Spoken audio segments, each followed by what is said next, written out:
এই চাইলেই কিন্তু সিরাজটা প্রেম করতে পারিস, দেখতে শুনতে মাশাআল্লাহ হেড স্যারের ছেলে। তাহলে বুঝে প্রেম কর। যা, তুই তো কখনো প্রেম করবি না? করবো না কাজ করতে কারও ভালো লাগে, কিন্তু আগে মনের মতো মানুষ তো পেতে হবে। এই মানুষকে অবশ্যই হলে হবে, কমপক্ষে 8 থেকে 10 বছরের বড় হতে হবে।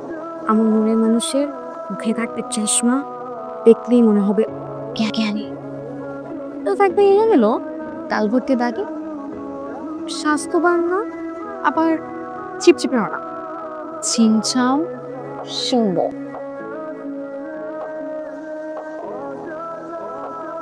তোমাদের জন্য নতুন একজন গণিতের টিচার এসছেন।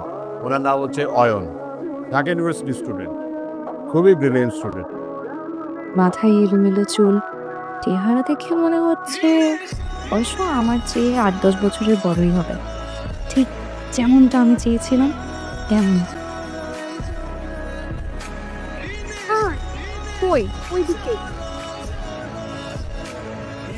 কি হলো, এরকম দৌড় দিল কেন?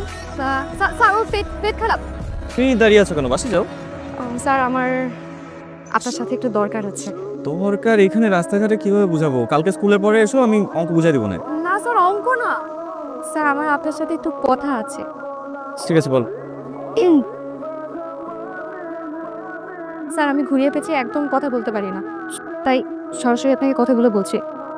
স্যার আমি ছোটবেলা থেকে স্বর্ণ স্বপনে এমন একজন ছেলেকে কল্পনা করেছি, যেই ছেলে আমার থেকে কমপক্ষে 8 থেকে 10 বছরের বড় হবে।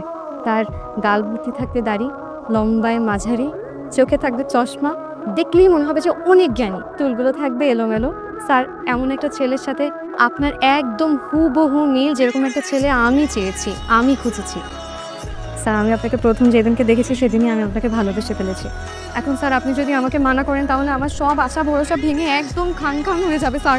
তোমার জরুরি কথা শেষ, ওর চোখটা খোলো। আমি আজকে যাই, হ্যাঁ? খুব খিদা লাগছে, রুম আছে, চল দিয়ে ভাত খাও, কালকে স্কুলে দেখাবো। এই স্যারকে বলছিস? হ্যাঁ, কি বললো স্যার? স্যার নাকি অনেক ক্ষুধা লাগছে।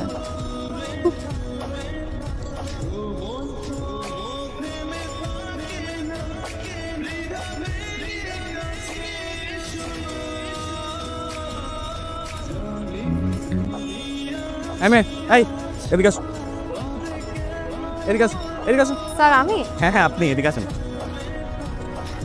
তুমি আমাকে ফলো করছো? জি। তুমি ওই দিন আমাকে যা যা বলছো আমি কোনো গুরুত্ব দিইনি, আর এইসব বিষয় নিয়ে গুরুত্ব দেওয়া উচিত না। কিন্তু তুমি যদি এটা নিয়ে বাড়াবাড়ি করো, আমি কিন্তু তোমার বাবার কাছে যেতে বাধ্য। স্যার আপনাকে কষ্ট করে আমার বাসায় যেয়ে বাবার কাছে নালিশ দিতে হবে না। আমি এমনিতেও ডিসিশন নিচ্ছি যে আমার বাবার কাছে সব কিছু খুলে বলবো। বলে দিবা মানে কি বলে দিবা? বলবো যে আমি আমার ভালোবাসার মানুষকে খুঁজে পেয়েছি, আর আমার ভালোবাসার মানুষ আমাদের ক্লাসের অঙ্কের টিচার অয়ন স্যার। তাড়াতাড়ি আমাদের দুজনের বিয়ের ব্যবস্থা করো। তোমার বেতন কত? বেসিক 15,000 টাকা। বেতনে এই বাজারে একটা মানুষ চলবে কি? না না স্যার, আমার অসুবিধা হয় না, চলে যায়। না না, আমি দেখি কমিটির সাথে আলোচনা করে তোমার বেতনে বাড়িয়ে দেবো।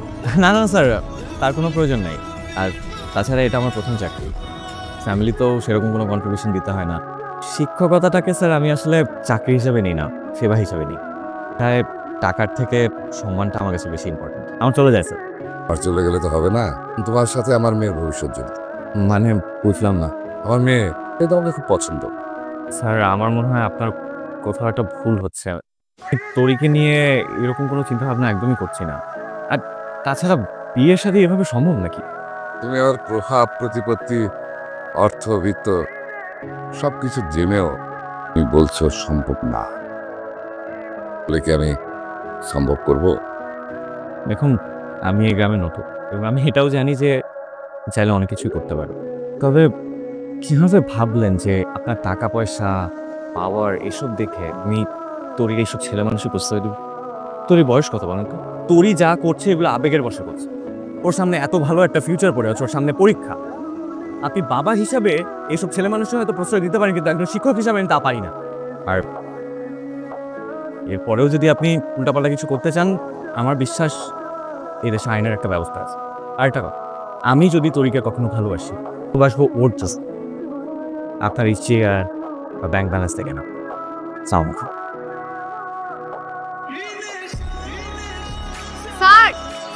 আমি জানি আপনি আমার সাথে অনেক রাগ করে আছেন।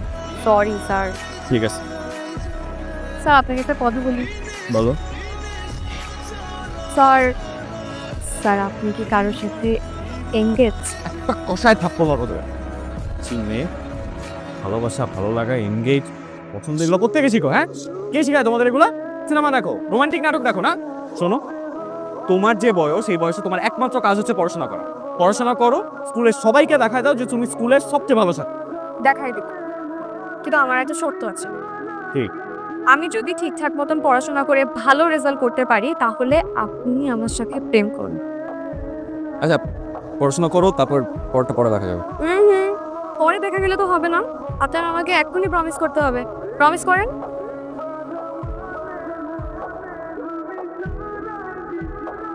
স্যার আপনি কিন্তু আমার হাত স্পর্শ করে প্রমিস করেছেন, কারণ আপনি যদি কোনো কিছু উল্টাপাল্টা করেন আমি কিন্তু মারা যাবো স্যার। আরে মারা যাবা কেন? আমি আমার প্রমিস রাখবো। এখন যাও।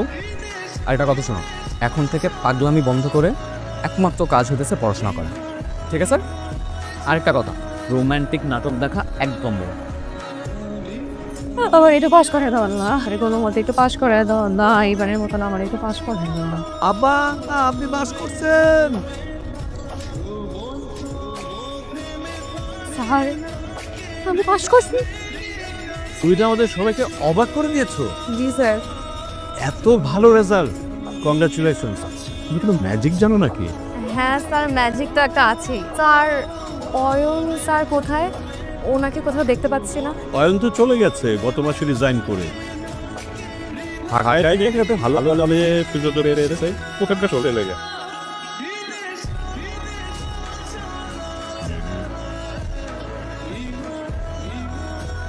এই তোর কি মাথা টাটা খারাপ হয়ে গেছে নাকি? গত 20 দিন ধরে যে সকাল থেকে সন্ধ্যা পর্যন্ত যে এই স্টেশনে দাঁড়ায় আছি, এভাবে কি একটা মানুষকে পাওয়া যায়? আর আমাকে একটা কথা সব সময় বলতাম, মন থেকে চাইলে নাকি আল্লাহকেও পাওয়া যায়।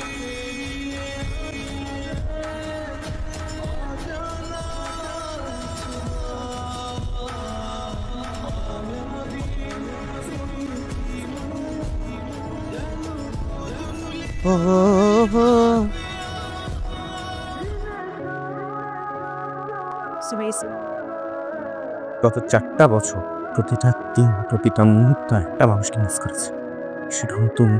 মিথ্যে কথা। যদি আপনি আমাকে এতই মিস করতেন তাহলে কোনোদিন আমাকে ফেলে রেখে এভাবে চলে আসতেন না। আমি তো তোমাকে ফেলে আসতে চাইনি। স্যার এটা কি? তোমার রিজাইন। স্যার আমি তো কোনো রেজিগনেশন লেটার দেইনি। দেখো, সামান্য 2-1 প্রভাবশালী ব্যক্তির সহায়তায় স্কুলটা চলে। এটিতে একটা আলোচনা হয়েছে, আমি এখানে একা কেউ না, আমাকে এই ব্যাপারে কোনো অনুরোধ করুন না। স্যার আমি আসলে জানি না যে এবার কমিটি কেন এই সিদ্ধান্ত নিল। তবে স্যার আমি আজকেই না যাই স্যার, গ্রামটা খুব ভালো লেগেছে, আমি আরেকটা মাস থাকি। 1 মাস তো অনেক সময়, তোমার একদিন এখানে থাকবে না। আসি স্যার।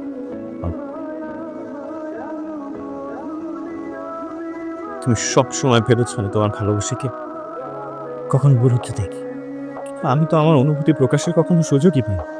একটা কথা আমি স্পষ্টভাবে বলতে চাই, আমি তোমাকে সত্যি অনেক অনেক ভালোবাসি তুমি। স্যার এতদিন তো আপনি আমাকে অনেক চ্যালেঞ্জ দিয়েছেন, আজকে না হয় আমি আপনাকে একটা চ্যালেঞ্জ দিই, রাখবেন?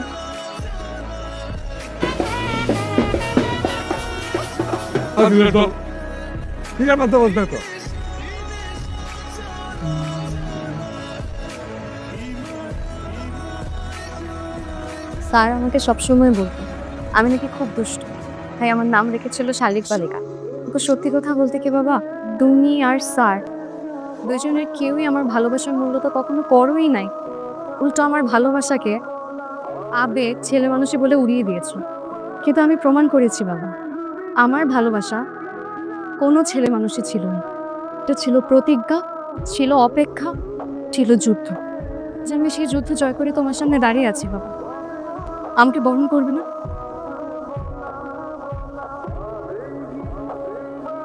বাজাও, বিয়ার বেঁধে বাজাও।